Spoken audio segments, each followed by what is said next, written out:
خلق سبع سماوات طباقا ما ترى في خلق الرحمن من تفاوت فارجع البصر هل ترى من فتور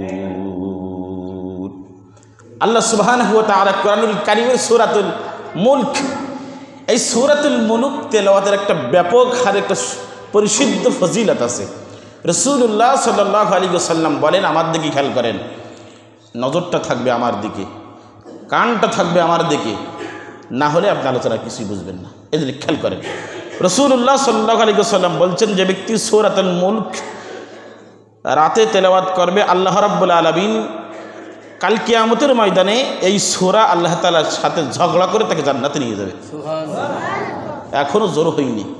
যে ব্যক্তি সূরাতুল মুলক তেলাওয়াত করবে, প্রতিনিয়ত রাতের বেলা তেলাওয়াত করে, কাল কিয়ামতে মাহশরে ওই ব্যক্তি যদি বিপদে পড়ে যায়, আল্লাহ তাআলা রাসূলুল্লাহ সাল্লাল্লাহু আলাইহি ওয়াসাল্লাম বলছেন, এই সূরা তাকে তেলাওয়াতকারীকে ঝগড়া করে আল্লাহ তাআলার সাথে ঝগড়া করে জান্নাতে নিয়ে যাবে। তাহলে এই তেলাওয়াতের ফজিলত আছে না নাই? সেই সূরাতুল মুলুকের 3 নম্বর আয়াতে আল্লাহ তাআলা বলছেন, বান্দারে, আমি 7টা আসমান সৃষ্টি করেছি স্তরে স্তরে স্তরে, 1 আসমান, 2 আসমান, 3 আসমান, এরকম করে সুন্দর করে স্তরে স্তরে সৃষ্টি করেছি।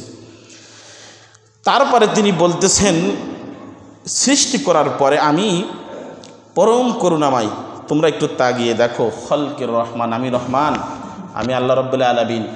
কোনো জায়গায় চুল পরিমাণ খুদ আছে কিনা, কোনো জায়গায় চুল পরিমাণ দেখো ভুল আছে কিনা, তোমরা দুনিয়ার ভিতরে তাকিয়ে তাকিয়ে দেখো। সুবহানাল্লাহ। সম্পূর্ণ আল্লাহ তাআলা তার বান্দাদেরকে বলতেছেন, আমি সৃষ্টি করেছি 7টা আসমান স্তরে স্তরে সুন্দর করে।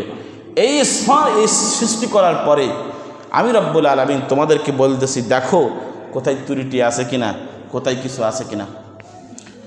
আল্লাহ রব্বুল আলামিন সুন্দর করে বলছেন, কোথায় ত্রুটি আছে কিনা সুন্দর করে দেখো রে বান্দা। যদি তুমি দেখতে চাও, ফারজিল বাসার হাল তারা মিন ফুতুর। আল্লাহ তাআলা বলছেন, বান্দারে দেখো, সুন্দর করে দেখো। ফুতুর অর্থ ত্রুটিপূর্ণ, ত্রুটি আছে কিনা। আরবির ভাষায় ফুতুর শব্দ আল্লাহ তাআলা ব্যবহার করে বলছেন, ফুতুর দেখো ত্রুটি আছে কিনা। সুম্মা রজিল বাসারা হাল তারা মিন ফুতুর। ওরে বান্দারে, তুমি যদি দেখতে থাকো, সুম্মা রজিল বাসারা, চতুর্দিকে তাকিয়ে দেখো রে বান্দা।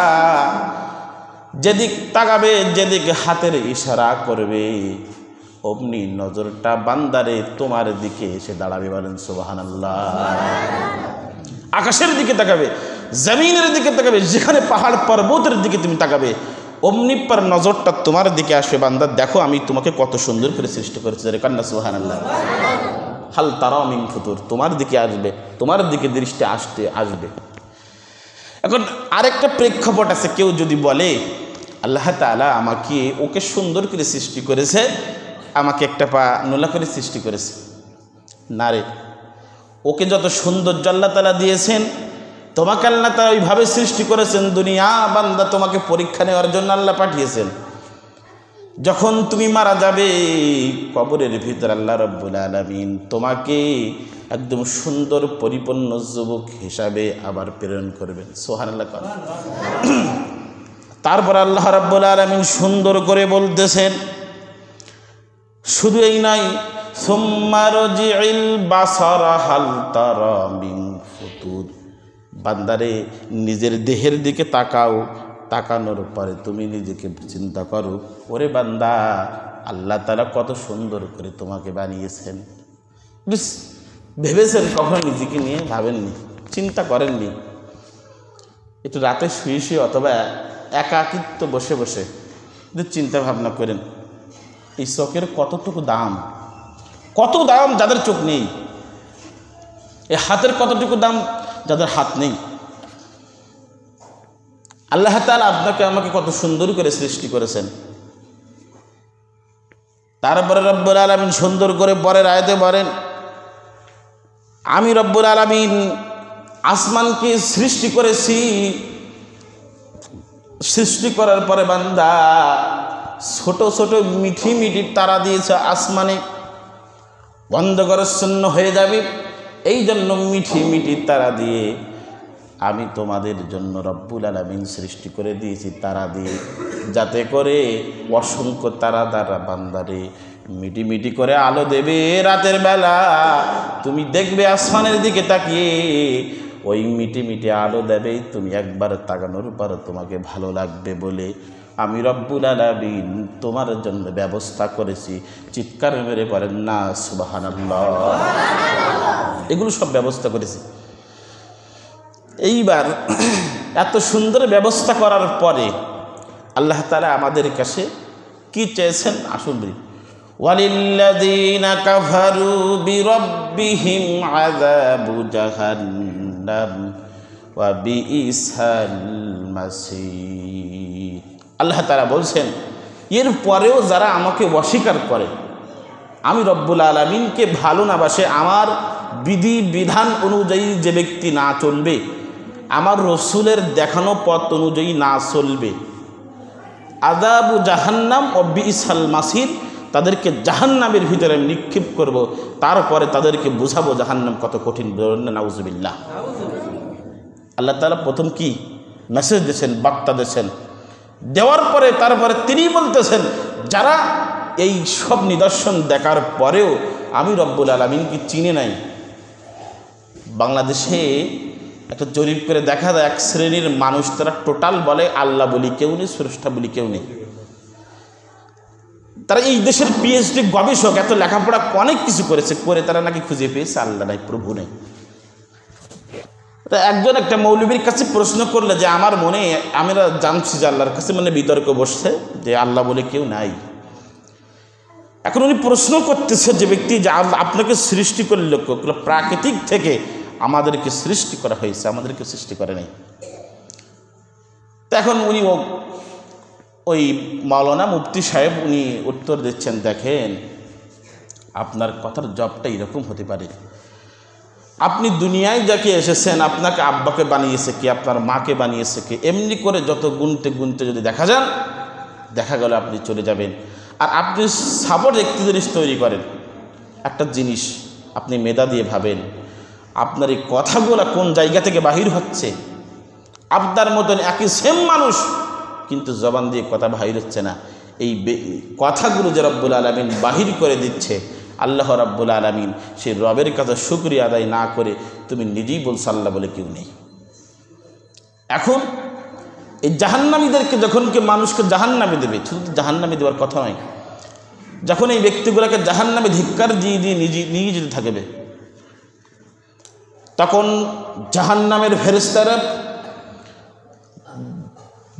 জিজ্ঞাসা করবে, বলো বান্দারে, দুনিয়ার ভিতরে জাহান্নামের রক্ষী বাহিনী জিজ্ঞাসা করবে জাহান্নামে কেন আসলে, বলো বলো জাহান্নাম খারাপ জায়গা, কঠিন জায়গা, এই জাহান্নামে তুমি কেন আসলে জিজ্ঞাসা করবে। করার পর তোমাদের কাছে কোনো কি বার্তা ভোগ যায়নি, জাহান্নামে কেন আসলে এই কথা জিজ্ঞাসা করার পর হাদিসের ভিতরে রাসূল সাল্লাল্লাহু আলাইহি ওয়াসাল্লাম তখন বলতেছেন, ওই বান্দাগুলা প্রশ্নের উত্তর দেবে, শোনো জাহান্নাম কত কঠিন, জাহান্নামের আগুন বড় কঠিন, এত কঠিন জায়গা। আপনাদের সামনে জাহান্নামের আগুন সম্পর্কে একটা হাদিস বর্ণনা করি। রাসূলুল্লাহ সাল্লাল্লাহু আলাইহি ওয়াসাল্লাম বলতেছেন, একবার সাহাবায়ে কেরাম এক মজলিসে বসা আছেন, রাসূল সাল্লাল্লাহু আলাইহি ওয়াসাল্লাম জাহান্নামের বর্ণনা করতেছেন। রাসূলুল্লাহ হাবিবাল্লাহ জাহান্নাম সম্পর্কে দেখো রাসূল সাল্লাল্লাহু আলাইহি ওয়াসাল্লাম জাহান্নামের বর্ণনা দিচ্ছেন। রাসূল সাল্লাল্লাহু আলাইহি ওয়াসাল্লাম বলেন, قال نار جزءا في 70 جزءا في النار جهنم قيل।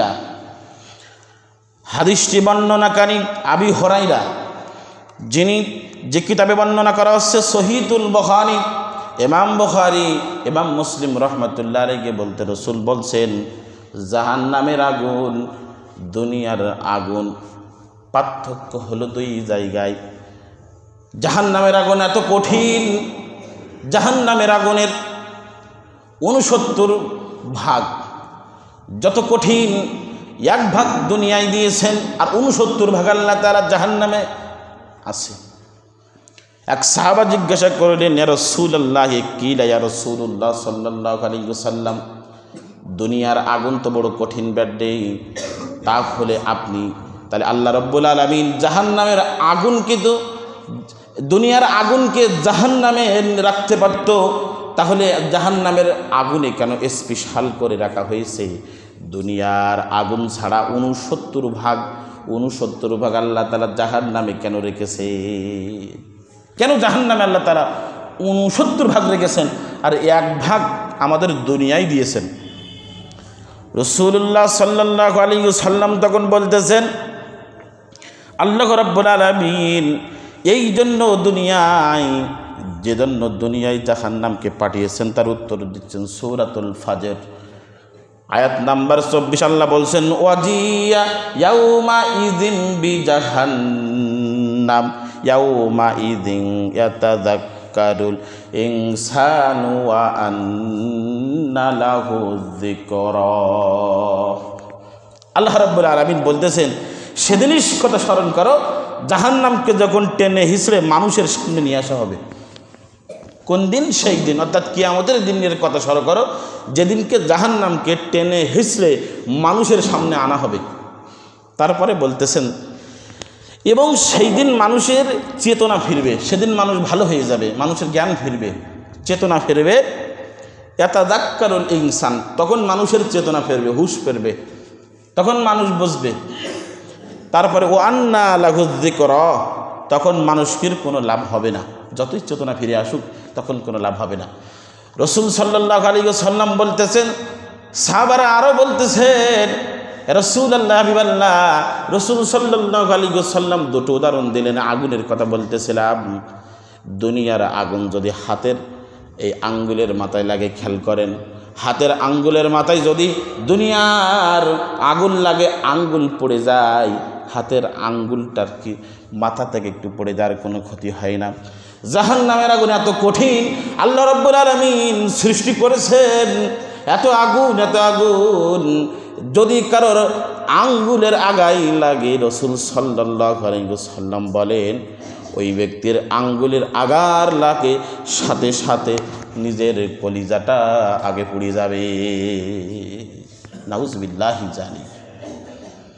দুনিয়ার আগুন হাতে লাগলে আঙ্গুলের আগা পড়বে, আর জাহান্নামের আগুনের আঙ্গুলের আগায় যদি লাগে, রাসূল বলছেন আগে পড়বে কলিজা, তারপর অন্য কিছু।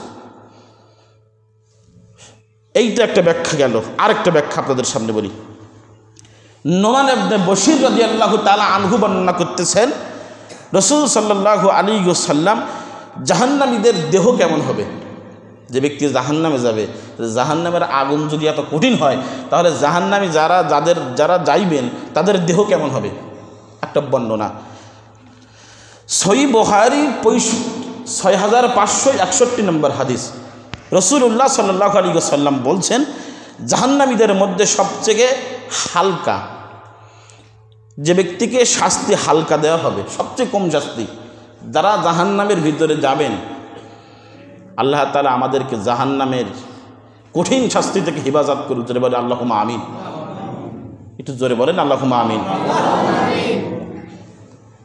সবচেয়ে জাহান্নামের যে ব্যক্তির কম শাস্তি হবে, রাসূলুল্লাহ সাল্লাল্লাহু আলাইহি ওয়াসাল্লাম বলছেন যে ওই ব্যক্তিকে আগুনের ফিতা এবং 2টি জুতা পরানো হবে, ফিতা সহ 2টি জুতা পরানো হবে, এবং এই আগুনের ফিতা সহ জুতা পরানো হবে, ফিতা পরানো হবে। এই ফিতা পরানোর পরপরই ওর মাথার মগজ টকবক করে গুলতে থাকবে, গুলে গুলে পড়তে থাকে। রাসূল সাল্লাল্লাহু আলাইহি ওয়াসাল্লাম বলছেন কীরকম? যেমন একটা ফুটান্ত পাত্রে যেমন যেভাবে সহজাত করা হয়, চোলার ফুটান্ত যেমন টকবক করে ফুটতে থাকে, এরকম করে তামার যখন সবচেয়ে তামা গরময়, যখন তামার কোনো জিনিস ফুটান্ততে রাখা হয়, টকবক করে গলতে থাকে, ওই রকম যে দুইটা ফিতা পরিমাণ জুতা যদি পায় ওই ব্যক্তির কম শাস্তি হবে। ওই ব্যক্তির যদি দেওয়া হয় তা মাথার মগজ টকবক করে গলে গলে পড়তে থাকবে। নাউজুবিল্লাহ। এত পরিমাণ কঠিন শাস্তি, সবচেয়ে কম শাস্তি। তারপরে আপনি বর্ণনা করুন। আসেন একটু উপরের দিকে যাই। রাসূলুল্লাহ সাল্লাল্লাহু আলাইহি ওয়াসাল্লাম বলতেছেন, আবু হুরায়রা হাদিসটা বর্ণনা করতেছেন। হাদিসটা রাসূলুল্লাহ সাল্লাল্লাহু আলাইহি ওয়াসাল্লাম বলেন, তিরমিজি শরীফের হাদিস। রাসূল বলতেছেন, আল্লাহ রাব্বুল আলামিন জান্নাত বানানোর পরে জিবরাইল আলাইহিস সালামকে একদিন ডাকলেন, জিবরাইল কোথায় গেলে, এদিকে শুনে আসো। বলে লাব্বাইক রব্বুল আলামিন, আমি হাজির হয়ে গেলাম, আপনার হুকুমের আশায় আমি হাজির, আপনি যা বলবেন আমি তাই শুনব। আল্লাহ রাব্বুল আলামিনের কথা শুনে জিবরাইল আলাইহিস সালামকে বললেন, জিবরাইল যাও, আমি জান্নাত বানিয়েছি, দেখো জান্নাত কেমন হয়েছে একটু দেখে এসো। যাও, জান্নাত কেমন হয়েছে, জান্নাত আমি সুন্দর করে বানিয়েছি, দেখে এসো। জিবরাইল আলাইহিস সালাম জান্নাতের ভিতরে ঢুকলেন। ঢোকার পরে বাহির হয়ে রব্বুল আলামিনের কাছে ফরিয়াদ করতেছে, কি ফেরা জান্নাত দেখেছো? তো বলতে, হ্যাঁ জান্নাত দেখেছি। কি দেখেছো? বলে, জান্নাতের ভিতরে যে একবার যাইবি সে তো বাহির তো হওয়া দূরের কথা, শুধু তার নাজ নেয়ামতের কথা মনে হবে আর আপনার প্রশংসা আদায় করতে থাকবে। তারপরে জান্নাতের চতুর্পাশ থেকে ঘিরে দিলেন, চতুর্পাশ থেকে সব কিছু জান্নাতকে ঘিরে সুন্দর করে দিলেন। কি দিলেন? চতুর্দিক কষ্ট দ্বারা ঘিরে দিলেন। জান্নাতে যেতে হলে কি কি দরকার হবে, সমস্ত কষ্ট জাতীয় জিনিস দিয়ে জান্নাতকে ঢেকে দিলেন। তারপরে আবার বললেন, জান্নাত গিয়ে দেখে এসব। জান্নাতে ঢোকার আগ মুহূর্তে জিবরাইল আলাইহিস সালাম জান্নাতকে দেখে জান্নাতে যে কি দ্বারা ঢাকা, কষ্ট ক্লেশ দ্বারা ঢাকা। জান্নাতে যেতে হলে ইচ্ছা মতো চলা যাবে না। তোমার মন যদি চায় তোমার মন মতন চলতে পারবে না রে বান্দা। তোমার মন যদি চায় তুমি ইচ্ছা মতন করতে পারবে না। আল্লাহ যে হুকুম দিয়েছেন একটা হুকুমের অমান্য হওয়া যাবে না। ফিরে এসে বলতেছে, রব্বুল আলামিন আমি জান্নাত আবার দেখে এসেছি। বলে, কি দেখেছো? বলে, আপনি যা দ্বারা জান্নাতকে ঢেকে রেখেছেন এই জান্নাতে তো কেউ যেতে চাইবে না।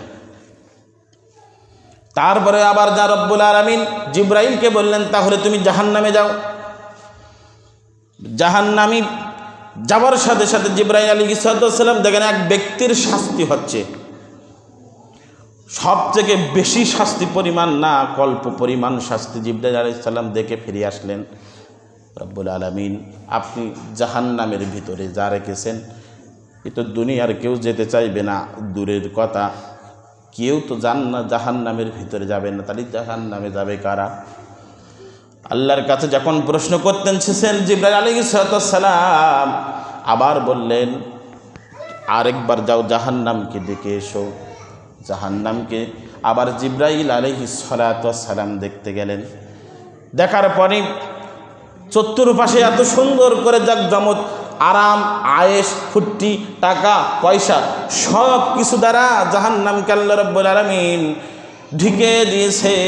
জিবরাইল আলাইহিস সালাম বলতেছেন, রব্বুল আলামিন আমি যা দেখে আসলাম আপনার যত বান্দারা দুনিয়ার ভিতরে আছি তারা যাবে, দুনিয়ার ভিতরে যাবে, তারা এই যে জাহান্নাম দ্বারা আপনি ঢেকে রেখেছেন এই জাহান্নামে সকলেই জাহান্নামে যাবে, কেউ জান্নাতে যেতে পারবে না।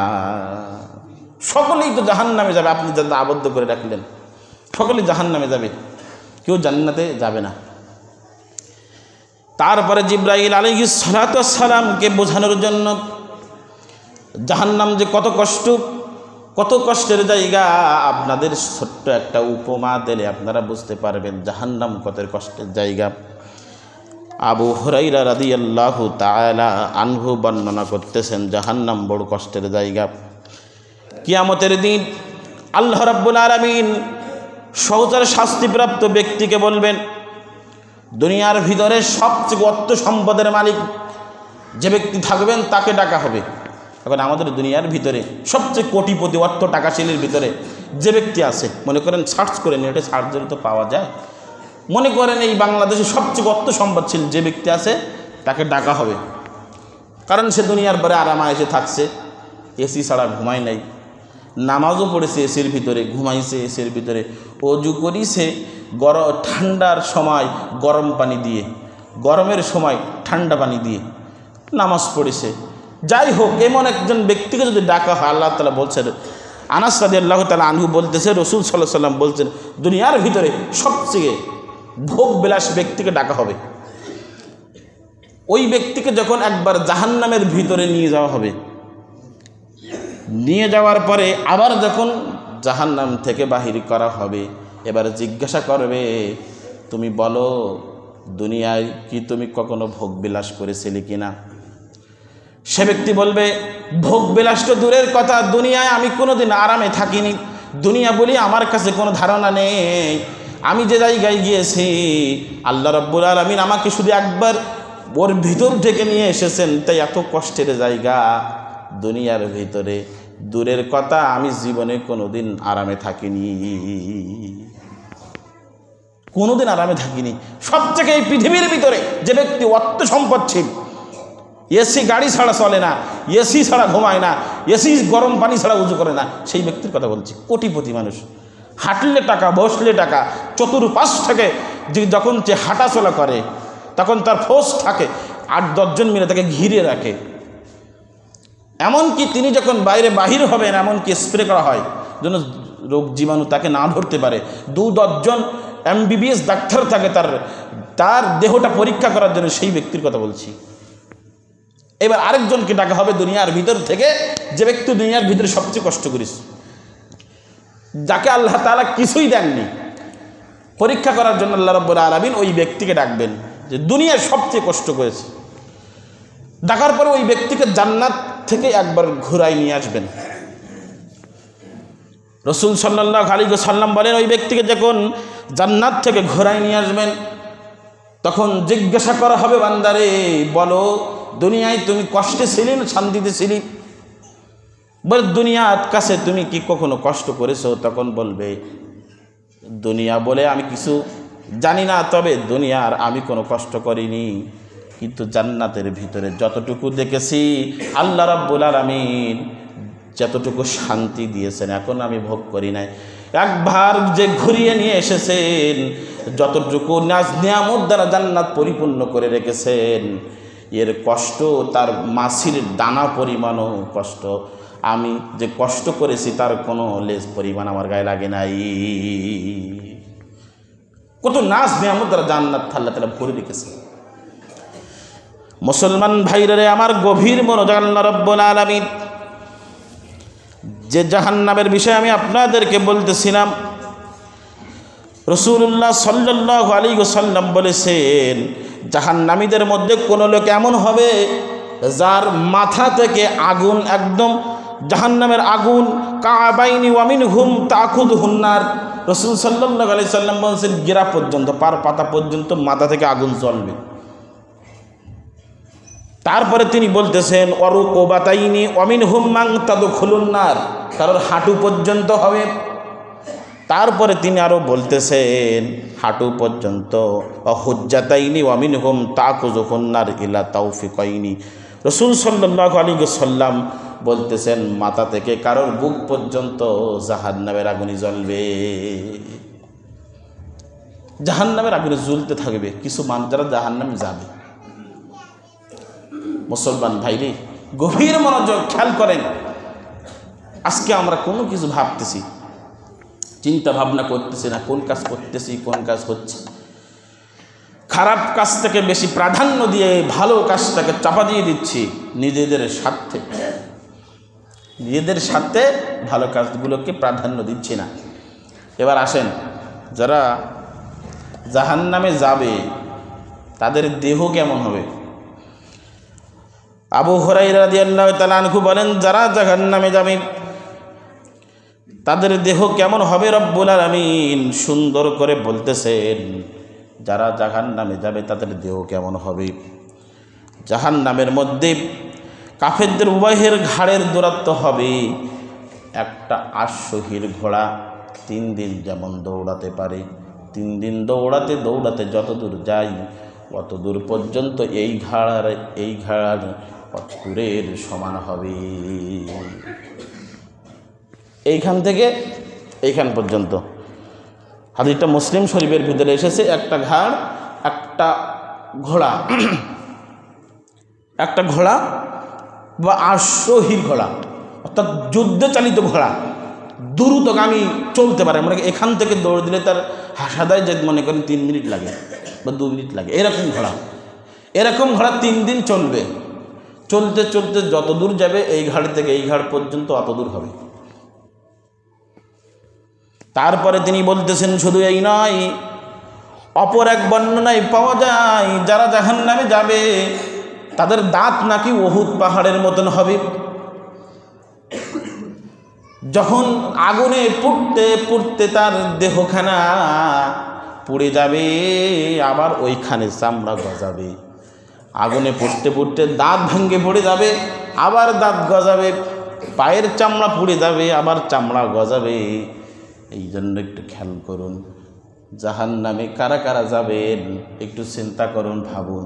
আল্লাহ রাব্বুল আলামিন বান্দাকে কতবার সতর্ক করেছে। একটা বর্ণনায় পাওয়া যায় যে জাহান্নামীদের শারীরিক গঠনের বিষয় রাসূলুল্লাহ সাল্লাল্লাহু আলাইহি ওয়াসাল্লাম বলতেছেন যে এই জাহান্নামী ব্যক্তিদেরকে চরিত্র গঠনের বিষয় আরও তাদের চরিত্রের বিষয়ে অনেক বর্ণনা পাওয়া যায়। রাসূলুল্লাহ সাল্লাল্লাহু আলাইহি ওয়াসাল্লাম বলছেন, কিয়ামতের দিন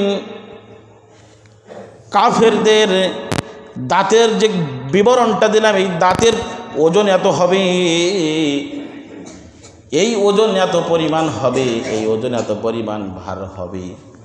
কিয়ামতের দিন ওই জাহান্নামে যখন কাফেরদেরকে নিয়ে যাওয়া হবে, কাফেরদের দাঁতের ওজন এমন হবে, এত ভার হবে, অনেক কাফেরেরা দাঁতের ওজন অনেক সময় তারা ভার হয়ে যাবে, দেহরুচি ভার হয়ে যাবে। শুধু এই নয়, আর একটা বর্ণনার ভিতরে পড়া যায় রাসূল সাল্লাল্লাহু আলাইহি ওয়াসাল্লাম বলেন, আনাস আবু সাঈদ খুদরি রাদিয়াল্লাহু তাআলা আনহু বলেন, কিয়ামতের ময়দানে আল্লাহ রাব্বুল আলামিন আদমকে ডাক দেবেন। এ আদম আলাইহিস সালাতু ওয়াস সালামকে ডাক দেবেন। ডাক দেওয়ার পরে বলবেন, উঁচু কণ্ঠে বলবেন, লাব্বাইক রব্বুল আলামিন, আমি হাজির। আদমকে বলবেন, আদম তোমার সন্তানেরা যারা আছে তাদের ভিতর থেকে তুমি জাহান্নামীদেরকে আলাদা করে জাহান্নামে বাইর করে দাও। আদম আলাইহিস সালাতু ওয়াস সালাম বলবে, রব্বুল আলামিন আমি কাকে জাহান্নামে দেব এটা জানি না, আপনি একটু বর্ণনা করে দেন।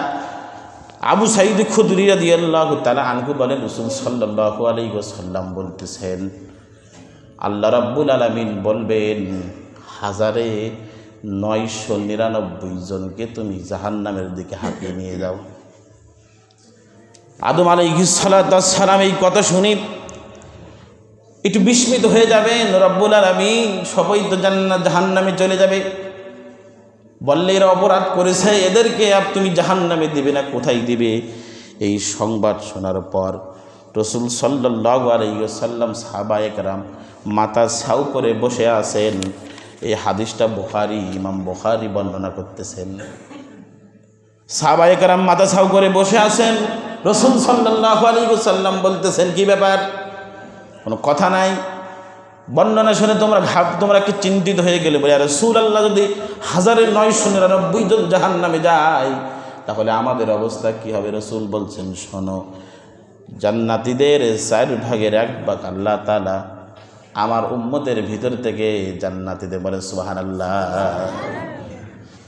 তারপরে যখন সাহাবারা আল্লাহু আকবার ধ্বনি দিলেন, ধ্বনি দেওয়ার পর রাসূল আবার বললেন 3 ভাগের 1 ভাগ, আবার বললেন জান্নাতের অর্ধেক প্রায় আমার উম্মতেরা বেশি জান্নাতে যাবেন, সুবহানাল্লাহ।